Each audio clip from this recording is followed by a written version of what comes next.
সব ইস্তেগফারের শ্রেষ্ঠ ইস্তেগফারের নাম সাইয়্যিদুল ইস্তেগফার। এই সাইয়্যিদুল ইস্তেগফার দিনের বেলা যে পড়বে ওই দিনে মারা গেলে সে জান্নাতি। এই সাইয়্যিদুল ইস্তেগফার রাতের বেলা যে পড়বে ওই রাতে যদি ইন্তেকাল হয় ওই লোকটা জান্নাতি।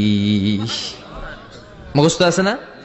আল্লাহুম্মা আনতা রাব্বি লা ইলাহা ইল্লা আনতা খলাকতানি ওয়া আনা আবদুক ওয়া আনা আলা আহদিকা ওয়া ওয়া'দিকা মাস্তাতা'তু আউযু বিকা মিন শাররি মা সানা'তু আবু'ু লাকা বিনি'মাতিকা আলাইয়া ওয়া আবু'ু লাকা বিযামবি ফাগফিরলি ফাইন্নাহু লা ইয়াগফিরুয যুনুবা ইল্লা আনতা। সুবহানাল্লাহ পড়েন। সুবহানাল্লাহ। আজকে রাতে পড়ছেন মারা গেলে জান্নাতি।